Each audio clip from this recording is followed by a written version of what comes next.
asifiwe sana. Ni wakati mwingine tunakukaribisha Love of Jesus Center. Karibu, na huu ni wakati mzuri wa udhihirisho wa upendo wa Yesu. Tunaendelea basi na siku ya leo, siku nzuri, na Roho Mtakatifu ameachilia majira haya na neema yake ili kuweza kujifunza neno lake, neno ambalo litatujenga kiroho, na pale tunapoendelea kulifanyia kazi tutaenda kuona udhihirisho sasa na kutuwezesha kutoka katika hatua moja kwenda katika hatua nyingine. Twende moja kwa moja kwenye neno la Mungu, tufungue Isaya. Bado tupo kwenye Isaya na somo ambalo tunajifunza ni mwanzo mpya na udhihirisho. Mungu aenda kufanya jambo na linaenda kudhihirika. Sasa tusome kwenye kitabu cha Isaya 43:19 mpaka 20. Neno la Mungu linasema, tazama, nitatenda neno jipya, sasa litachipuka. Je, hamtalijua sasa? Nitafanya njia hata jangwani na mito ya maji nyikani. Sura ya 20, wanyama wa kondeni wataniheshimu, mbweha pia na mbuni, kwa sababu nimewapa maji jangwani na mito nyikani, ili kuwanyesha watu wangu, wateule wangu. Haleluya! Neno la Mungu linasema na sisi juu ya neno jipya, juu ya mwanzo mpya ambao Mungu anauanzisha. Na neno la Mungu linasema kwamba usiyatafakari, usiyakumbuke mambo ya zamani, usikumbuke historia, usikumbuke vitu ambavyo vilikuwa vinakufunga, kwa sababu Mungu anafanya jambo jipya, anafanya neno jipya. Lile jambo, lile neno ambalo Mungu aliliweka ndani yako, lile wazo, yale maono ambayo Mungu ameweka ndani yako, neno la Mungu linasema Mungu atalifanya lichipuke, liende kwenye udhihirisho. Haleluya! Yamkini sasa hivi unavyonisikiliza wewe ambao unaniangalia sasa hizi, ndani yako una matamanio fulani, ulikuwa kuna kitu fulani Mungu ameweka na unataka uone kinadhihirika, kinachipuka, kwa sababu linaanza kama neno, linaanza kama wazo. Mungu anakupa neno, na hapa anasema hilo neno, anasema nitatenda neno jipya. Mstari wa 19, sasa litachipuka, litachipuka, litakuwa, litaota, litamea, litazaa matunda, litadhihirika. Haleluya! Sasa leo tunaenda kwenye jambo lingine muhimu sana ambalo ni jambo la 4 ambalo litakusaidia sasa kuona lile jambo au lile neno limekuwa na kwenda kwenye udhihirisho. Jambo hili tunarudi pale kwenye mstari wa 19. B anasema hivi, tazama, anasema nitafanya njia hata jangwani na mito ya maji nyikani. Haleluya! Leo tunaenda kuangalia provision, kwamba ili jambo jipya lidhihirike, litokee, tunatakiwa sisi wenyewe tuhakikishe kwamba tunatii kile Mungu alichokisema, ili Mungu aweze kuprovide.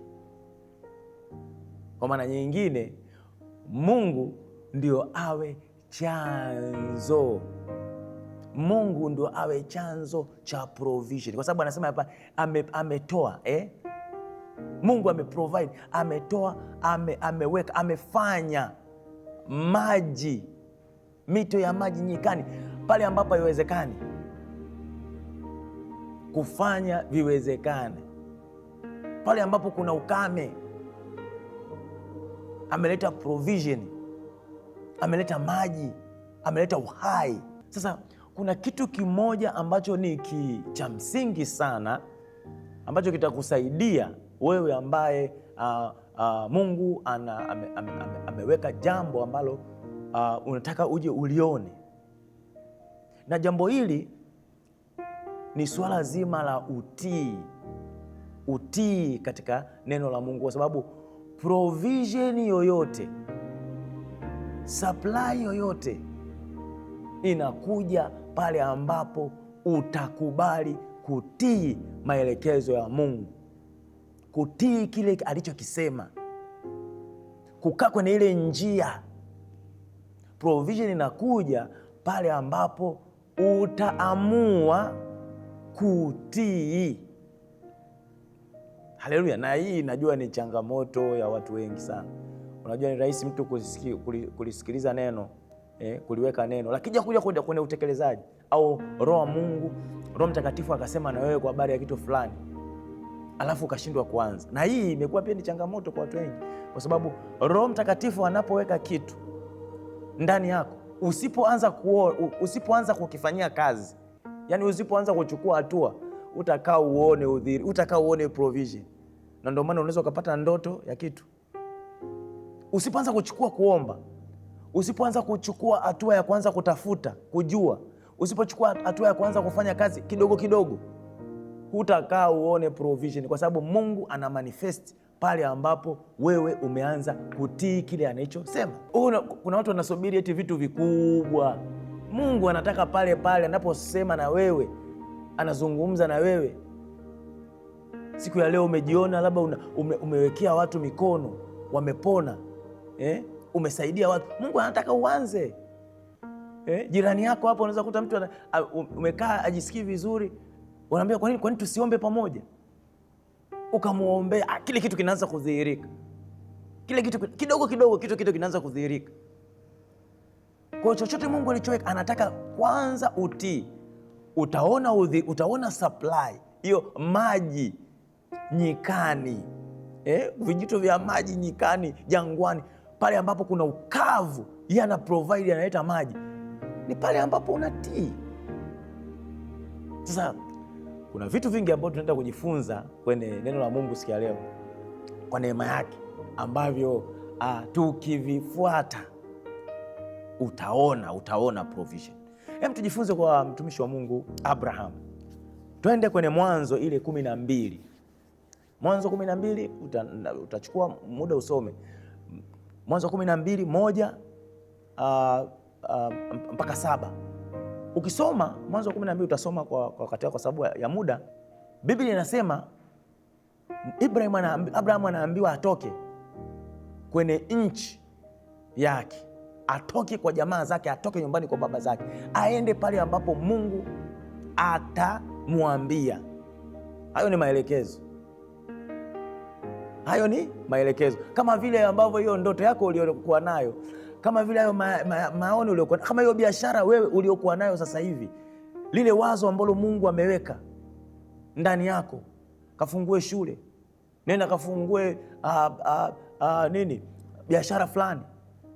Kama kile alichokuweka, nenda kalime. Kile alichokuweka, nenda kahubiri, kwa sababu hatima ya Mungu ya kila mtu ipo kwa Mungu. Kama vile alivyoweka, hivyo hivyo Ibrahim naye anaambiwa toka, nenda. Sasa angalia, Abraham anachukua hatua ya kutii. Sasa sio kitu rahisi, lakini anachukua hatua ya kufanya nini? Kutii. Anatoka, anaenda. Sasa utaona ameondoka alivyofika Kanani. Alivyofika Kanani, Mungu anajidhihirisha kwake. Kwa kitendo cha kutii, anafika Kanani, Mungu anajidhihirisha. Nataka twende pale mstari wa 7. Mstari wa kwanza unasema, Bwana akamwambia Abraham, toka wewe katika nchi yako, jamaa zako, nyumbani mwa baba yako, uende mpaka nchi nitakayokuonesha, uende. Sasa anatii. Mstari wa 6 sasa, Abraham akapita katikati ya nchi mpaka mahali pale patakatifu pa Shekemu, mpaka moloni pa Mo, na Wakanani siku zile walikaa katika nchi hiyo. Mstari wa 7, Bwana akamtokea Abraham. Udhihirisho, Mungu anaanza kukutokea pale ambapo unakubali kutii. Yaani akikwambia kitu fulani, wewe usianze kwenda na njia zako, usiende kwenda na akili zako, fata anachokisema Mungu. Umeenda kama ni wakati wa maombi, unaomba, Mungu anakuambia, analeta kitu ndani ya moyo wako anachotaka uniutii. Sasa Abraham, inafika mstari wa 7, Bwana anamtokea Abraham. Anamtokea. Kwa nini anamtokea? Anamtokea kwa sababu alitii. Sasa Biblia inasema Bwana anamtokea Abraham akasema, uzao wako nitawapa nchi hii. Provision. Sasa nimekupa. Mungu anakuja sasa kuprovide. Nitawapa. Haleluya. Nitawapa. Kwa sababu gani? Na neno la Mungu, Mungu sio mwanadamu aseme uongo, na neno lake alimrudii bure. Akisema amesema nitawapa. Kilichomfanya Mungu kusema kile ni hatua ambayo ya utii. Wewe unayenifuatilia sasa hivi, nikwambie tu, Mungu anataka uanze kuchukua hatua. Kila ambacho amekiweka sasa hivi, lile wazo ambao ameliweka, usipoteze muda, anza kufanyia kazi. Anza kuliweka chini, anza kuliombea, anza kufanya kidogo kidogo, kwa sababu kwa hatua utakayoanza kuchukua kuifanyia kazi kidogo, hatua moja, hatua nyingine, utaona Mungu anajidhihirisha. Utaona kile kitu ambacho unakuwa hauna majibu, unamwomba Mungu, hapa mbona, anajidhihirisha, nakwambia hapa ni hivi, hapa hivi, anaanza kuletea watu. Hapa ni kuna sehemu kwa kuchukua hatua, unaenda watu unawashirikisha kile ambacho Mungu ametaka kufanya. Mungu anainua watu kwa sababu yeye yuko responsible na provision. Yeye anahusika na kuhakikisha kwamba hicho ambacho amekiweka kwako, kwa sababu umechukua hatua ya kutii, kina manifest, kinatokea. Na ndio maana anasema hivi, jambo jipya ninalifanya, neno jipya ninalifanya, nalo litachipuka. Hilo neno, hilo jambo litachipuka. Hilo neno aliloliweka litachipuka, litakuwa, litazaa matunda, litadhihirika. Haleluya. Huu ni wakati wa wewe kuanza kutii kile ambacho Mungu amekuambia. Usiangalie watu. Kuna watu wengi wanashindwa kufanya mambo ambayo Mungu ameweka. Kuna biashara unashindwa kuifanya kwa sababu unaangalia watu kwa sababu walifeli. Abrahamu aliambiwa, toka kwa watu wa nchi yako. Inaweza kuwa nchi ni location, ni sehemu. Inaweza kuwa wewe kinachokukwamisha ni hapo ulipo tu, eneo ulipo, kwa sababu eneo ulipo walishashindwa. Inaweza kuwa kinachokukwamisha tu kwa sababu kuna watu wa eneo walile pale wanajua wewe, fulani tulikuwa naye hapa na alishashindwa. Na wewe ukiangalia habari ya eneo unashindwa kuanza jambo jipya, unashindwa kuchipuza. Lakini inaweza kuwa ni watu wa nyumbani kwako. Abrahamu aliambiwa watu wa nyumbani kwako. Inaweza kuwa ni jamaa zako. Abrahamu aliambiwa toka kwa jamaa zako. Anza kutii. Anza kufanya kile Mungu alichokisema. Kama ni kuhubiri, anza kwenda mtaani, hubiri, shuhudia watu wamrudie Mungu, wamrudie Kristo. Mungu alichokisema, kila alichokisema, nenda. Kama mmesema saidia watu, nenda. Ni wakati sasa, usisubiri hela ziwe nyingi. Kile ilichokuwa nacho, kwa sababu provision itaanza kwenye kile kidogo ulichokuwa nacho. Ukienda kudhihirisha upendo wa Kristo, ukamfuata watu hospitalini, ukawapa mahitaji, kile unachoanza nacho hicho, utaona Mungu anainua watu, kwa sababu ameona umechukua hatua ya kutii. Sasa wewe ukianza kumsubiri, unajua mbingu unapokaa, mfano Abrahamu angekaa saa asiende, mbingu zinakusubiri. Kwa hiyo kuna wakati unasema wewe tunamsubiri Mungu ashushe uwepo muujiza, na mbingu zinakusubiri wewe uanze kuchukua hatua uende, ili upate provision. Haleluya. Haleluya. Ndio maana neno la Mungu linasema kwenye kile kitabu cha Wafilipi 4:19 kwamba Mungu wangu atawajazeni kila mnachohitaji kwa kadri ya utajiri wake katika Kristo Yesu. Ukiangalia hilo andiko waraka unaandikwa kwa Wafilipi ni kwa sababu kanisa la Filipi lilijitoa, lilikubali kutii, kuhakikisha kwamba huduma ambayo ilikuwa inaenda kufanyika, injili ilikuwa inaenda kufanyika, inawafikia watu. Sasa Paulo mtumishi wa Mungu anatamka baraka, anatamka provision, anasema na Mungu wangu awajaze kila mnachohitaji kwa kadri ya utajiri wake katika Kristo Yesu. Haleluya! Ni wakati wa kuchukua hatua, ni wakati wa kuchukua hatua kile Mungu ambacho amekisema. Ni wakati ya kukaa katika utii, kutii kile Mungu alichokisema sasa hivi. Usisubiri muda, majira ni haya. Wewe ambao unanisikiliza sasa hivi, hakuna majira mengine. Sauti hii inakuja kwako ili uanze kuchukua hatua ya kutii, ili Mungu aweze kujimanifest, ili Mungu aweze kusupply, ili Mungu aweze kuprovide. Anakuhitaji wewe kuchukua hatua sasa hivi. Haleluya, haleluya. Sasa jambo lingine ambalo unajua bana, Biblia ina maisha yetu. Hii Biblia ina kila kitu, kila kitu. Maisha yetu yote yako, ukisoma Biblia ina reflect maisha yote ambayo ya sasa hivi na yajayo yako hapa, kwa sababu neno la Mungu linasema Mungu yeye ni Alfa na Omega, ni mwanzo na mwisho. Yeye alishatangaza mwisho tangia mwanzo. Kila kitu kipo hapa. Pattern yote ya maisha hapa iko hapa. Sasa angalia, turudi, tumetoka kwenye Wafilipi, turudi kwa Yoshua. Nazungumzia swala la utii. Haleluya. Mtumishi wa Mungu Yoshua sasa anapokea kijiti, anaambiwa sasa, wewe unatakiwa kuwavusha wana wa Israeli, wanatakiwa waende kwenye nchi ya maziwa na asali. Kama wewe ambao sasa hivi unanifuatilia, pengine Mungu amekuinua kwenye hiyo familia, wewe ndio una wajibu. Yani Mungu amekuinua wewe uivushe familia yako, uvushe ukoo wako, uwavushe ndugu zako kwenda kwenye maziwa na asali. Yoshua anaambiwa Yoshua, sasa bana, huku unakoenda kwenye maziwa na asali, ili utoboe, ili ufanikiwe, anaambiwa kitabu hiki, jambo la kwanza, kitabu hiki kisiondoke kinywani mwako.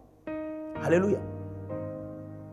Yatafakari maneno, utafakari maneno mchana na usiku. Lakini anaambiwa swala la kutenda, upate kutenda. Twende Yoshua. Haleluya. Upate kutenda. Yoshua 1:8 asema kitabu hiki cha Torati kisiondoke kinywani mwako, bali atafakari maneno yake mchana na usiku, upate kuangalia kutenda sawasawa na maneno yaliyoandikwa humo. Sasa naambiwa upate kuangalia kutenda. Sasa kutenda maana yake nini? Upate kuangalia kutii. Provision inakuja kwenye kutenda. Provision inakuja, haiji tu kwenye kusikia, ishi kwenye kusikia, inakuja kutenda. Naambiwa upate kutenda. Alafu nasema hivi, upate kuangalia kutenda sawasawa na maneno yote yaliyoandikwa humo, maana ndipo utakapofanikisha njia zako, kisha ndipo utakapostawi sana. Ustawi utakaofanikisha. Sasa kwenye New King James Version inasema so you may have good success. Hii ustawi kule inasema hivi, ili uwe na mafanikio mema. Unajua kuna mafanikio, kuna mafanikio mengine. Kuna mtu mwingine unaweza kumuona amefanikiwa kumbe hajafanikiwa. Kuna mtu mwingine kwa jicho la macho unaweza ukawa unatamani, unadhania huyu kafanikiwa sana kwa kumuona kwa macho, hajafanikiwa. Na Biblia inaweka clear kabisa. Ukisoma kwenye Yoshua 1, anasema so you may have good success. Maana yake ni nini? Kumbe kuna mafanikio ambayo sio mazuri, kuna bad success na good success. Kwa kuna mtu anaweza kuwa umeona mafanikio kumbe lakini sio mafanikio. Kuna mtu hafanikiwi, unaweza kuona katika jicho amefanikiwa kumbe usiku halali. Au ana masharti kibao. Haleluya. Kwa hiyo tamani kufanikiwa katika njia za kimungu. Haleluya. Katika njia za utii. na kitakachokufanyisha to have a good success au uwe na mafanikio mazuri, au kwa Biblia Kiswahili hapa kuna Yoshua moja inasema utakapofanikiwa sana, tamani mafanikio yako sana yanaendana na utii. Unajua inakuhitaji neno moja, kweli moja tu utakayoitii, afu inabadili maisha yako. Haihitaji ujanja. Kweli moja tu inaweza kubadilisha historia. Yaani Mungu anaweza anakupa idea, unaanza kuifanyia kazi, hiyo moja tu inabadilisha kila kitu. Kuna watu Mungu alishasema na Mungu amesema na kwenye neno lake, utaki kutii. Amekaa kaona huyu kwenye neno bado, huyu anapenda ndoto, huyu ndoto yuko sana, unajua kwenye ndoto. Unapewa wazo, unataka kwenye ndoto, utaki kutii. Anaona sasa huyu kwenye ndoto, kwa sababu angalia penzi jinsi Mungu anavyokupenda. Mungu anatutafuta, hataki atupotee. Umeondoka kwenye ndoto, umekaa kwenye mitaa ya ndoto, anasema huyu ndoto, kwa sababu kuna ndoto wapi? Anasema huyu sasa, ngoja nitumie, labda leo anaenda kwenye ibada, nitumie mtumishi wangu fulani, anapoenda atasikia neno linasemwa, neno anaondoka kule na bubujika, anasema hili neno langu leo akitoka pale hakuna kutii, imepita. Kwa hiyo mbingu zinajaribu kila kitu, lakini hakuna utii. Sasa nikutie moyo ambao unanifuatilia sasa hivi, chukua hatua ya kutii kile Mungu anachokisema. Kwa sababu gani? Hatima Mungu ametuweka sisi, kila mtu amemweka duniani tofauti, kila mtu ana kitu chake cha tofauti. Usitake kuwa kama mtu fulani, taka kuwa kama wewe, kama kile Mungu alichokisema. Kinaweza kuonekana ni kitu machoni pa watu, kinaonekana ni kitu kidogo, au kinaonekana ni kitu cha kipuuzi. Mbele za Mungu hicho ni kitu kikubwa. Pengine Mungu anataka kukutumia wewe kwenye hiko kitu ambacho ni dhaifu, aende akaokoe maelfu, aende akaokoe vijana, aende akaponye watu. Anataka kutumia hiko, na Mungu anataka aanze na hiko. Haleluya, haleluya. Nikutie moyo sasa hivi, wewe ambao unaniangalia, kaa tayari ndani yako, chukua hatua. Najua umepitia changamoto nyingi. Mungu ameshasema na wewe mara nyingi, amekusema na wewe kwa ndoto, ametumia watu, amesema kwa neno lake, ameweka mzigo ndani ya moyo wako mara nyingi. Roho Mtakatifu ameibua vitu vipya, lakini hujatii. Pengine ulikuwa unasubiri kwamba labda ipatikane hela fulani au ipatikane vitu fulani. Kuna mazingira yako umetengeneza mazingira fulani kwamba haya akisatengeneza hivi mbingu na zini zinakusubiri. Mbingu, kwa sababu yeye ni supplier. Mungu wetu ni supplier, ni provider. Neno linasema my God shall supply all my needs according to his riches in glory. Ana supply, anasubiri tu wewe take action. Anasubiri wewe ukae kuchukua hatua. Sasa yamkini na wewe umeweka Mungu amekwambia uende ufanye, uanze huo mradi, eti wewe unasubiria.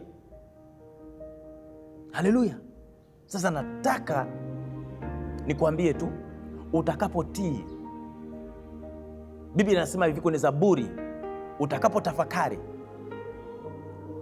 neno la Mungu, kutafakari kile Mungu ambacho amekiweka, inafananishwa kama mti uliopandwa kando ya kijito cha maji. Utatoa matunda kwa wakati wake. Utaona udhihirisho wa matunda. Haleluya. Utakuwa chanzo cha matunda. Ile hatma ambayo ile familia yako inatakiwa kwenda, utakuwa chanzo cha udhihirisho wa matunda. Yatatoka matunda. Kutatoka utoshelevu, kutatoka utele, kutatoka wingi. Sasa nataka niombe na wewe sasa hivi. Pengine Mungu alishasema na wewe ulikuwa unasubiri sana. Sauti hii sasa hivi ni sauti yako ya wewe kuanza kuchukua hatua. Na kwa sababu haukutaka kumtii, nataka tuende tuombe. Sema, Bwana Yesu, ninakuja mbele zako, ninaomba unirehemu kwa yale ambayo nimefanya, kwa kutokutii neno lako. Ulinipa wazo, ulisema na mimi, ulinipa ndoto, ulinipa wazo la biashara, ulinipa wazo la kuweza kufanya, lakini sikuchukua hatua ya kukutii wewe. Na sasa hivi ninaomba unirehemu, ninaomba nianze mwanzo mwingine. Roho Mtakatifu, nisaidie. Roho Mtakatifu, niwezeshe. Wewe ndio msaada wangu, ninakuhitaji. Asante kwa kunipenda na asante kwa kunijali. Na kuombea Baba, katika jina la Yesu Kristo, ninakushukuru kwa ajili ya kila mmoja ambaye Mungu sasa hivi unaenda kugusa na kubadilisha. Baba, unaenda kumuhuisha upya na unaenda kusupply. Roho Mtakatifu, zidi kujidhihirisha kwa kila mmoja. Ninatamka ile neema ya uwezesho, neema ya utele, neema ya kwenda viwango vya juu, neema ya kukua. Baba, kama vile mti ulivyopandwa kando ya kijito cha maji, ndio mtu huyu Baba anaenda kupandwa kwa sababu amekutii wewe. Na Baba, kwenye kazi za mikono yake kunaenda kudhihirika matunda. Hakuna kukwama. Kwa jina la Yesu Kristo, namfunika kwa damu ya thamani ya Yesu Kristo. Ninaachia kibali juu yake. Roho Mtakatifu, asante kwa maana umempiga chapa. Asante kwa maana uko pamoja naye. Baba, ni kwa ajili ya utukufu wako. Asante kwa maana hatapotea hata mmoja. Na Mungu, lile neno ambalo uliloweka ndani yake linaenda kuchipuza na kwenda kuzaa matunda katika jina la Yesu. Haleluya. Mungu akubariki sana. Mafundisho haya pia unaweza kuyapata kupitia mitandao yetu ya kijamii, na utapata kwenye ukurasa wa YouTube wa Rolf Kibaja, na pia utapata kwenye Street Revival, channel ya Street Revival. Mungu akubariki sana. Hadi wakati mwingine, ni mahali hapa hapa tutaendelea kujifunza neno, na Mungu akubariki sana. Udhihirisho wa upendo wa Yesu. Yesu anipenda, anipenda,